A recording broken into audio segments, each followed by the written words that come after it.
Good morning, everyone. Welcome to day 4 of my 40-day video challenge.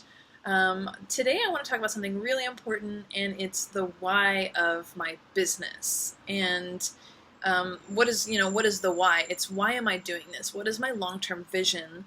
And therefore, what are the most important things that I'm not going to compromise on?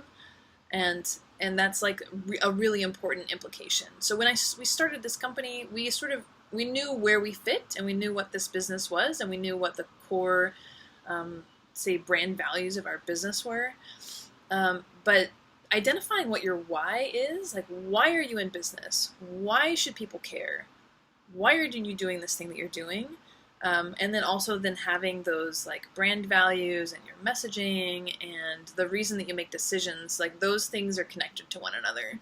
And I think that I sort of knew that in the ether of my mind, but it helps to really define them and write them down, which is something that I hadn't really done before. So this exploration came about when one of the gentlemen that presented to our cohort through the business accelerator, he was sort of there in an auxiliary capacity, but we ended up meeting up with him for lunch, and we were talking to him. He's very interested in our business, and then Shawn and I, as co-founders of this business, being a married couple, and we just really clicked and hit it off. And so we had lunch with him and met up for coffee a few times. And one of the things he said is he encouraged us to do something called the Golden Circle exercise. And I will link that below. It's another YouTube video, and it's something that helps you as a company define why you're doing the thing that you're doing. And the premise is that most companies, most businesses can talk about what they do, which is the outside of the circle, and then how they do that, but they often don't talk about what's on the inside of the circle, which is the why. And so, what do we do as a business? We make barware, so we make cocktail tools, and we sell the cocktail tools. That is the mechanics of what we do. And then how do we do that? Okay, that's the sort of your value propositions. We do that by making beautiful tools. We try to design with innovation and something original that doesn't exist before, and we make our cocktail tools to last a lifetime. And so those are our value propositions. It's quality, it's like impeccable aesthetic design, and innovation and creativity. And so that's the how we make our barware. That's what defines our barware as being different from other people's barware. But that why that's right in the middle wasn't super clearly defined. And so a few months ago, Shawn and I did a Golden Circle exercise to try to define our why. And before we did that, I actually did an audit of all the messaging on our website and our social medias and our blog posts, and tried to identify like what is the underlying why that was coming through with those messages. I have to stop because the baby just woke up from a nap, so I will have to continue this later. All right, baby's back asleep. Crossing my fingers that he'll stay that way. Try to wrap this up. So we did an audit of our whys, all the whys that were out there in our messaging. And we realized that we were communicating in the subtext of all of our content and our messaging to our customers and to our audiences many, many different reasons why we're doing the thing that we're doing. And we hadn't clearly defined from a point of strength what we stand for as a company. And so that was part of the workshop that Shawn and I did together. And we came out with some really clearly defined reasons why we're doing what we're doing.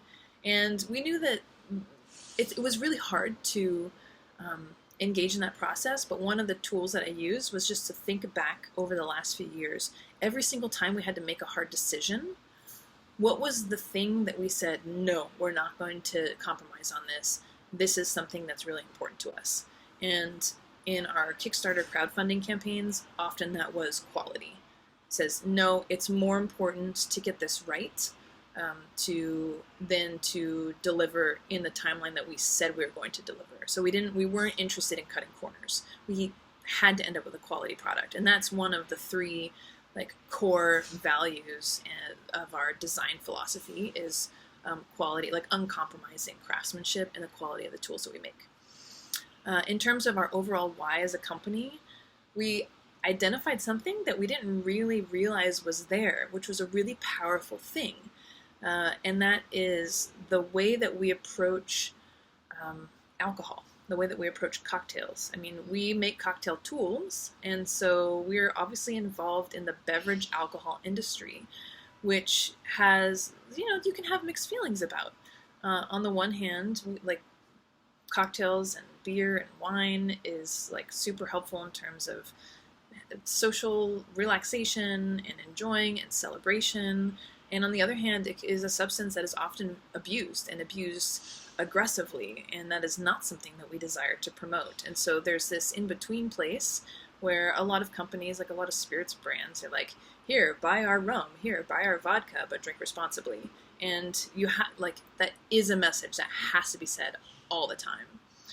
We realize that we come at it from a unique perspective because we're not actually selling alcohol. What we're doing is we are creating barware for people to make drinks more intentionally. And so we had to dig down into that and figure out why are we, what is the why behind why we're doing that. So I'll try this out with you. And this is sort of a work in progress, but we, Standard Spoon Barware, exist to promote celebration with integrity in the beverage hospitality industry.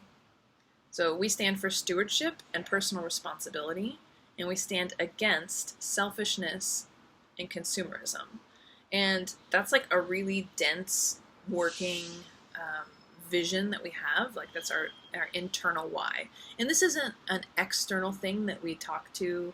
Like we don't put this out in all of our messaging for our customers like directly, because it can be kind of dense and intense and maybe a little dry.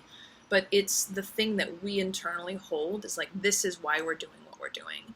And so that then helps inform decision making. Like if we're going to, say, partner with a spirits brand on a project, we're not going to partner with someone whose marketing is all over the place, like wild party, sex and drugs and rock and roll. Like that's just not who we are. We're going to partner with a craft spirits brand who cares about the integrity of their products, who cares about the quality of their ingredients, who would more align with our vision of alcohol being used responsibly and in moderation in a cocktail ritual, where the experience is more important than the end result than like the function of alcohol, right?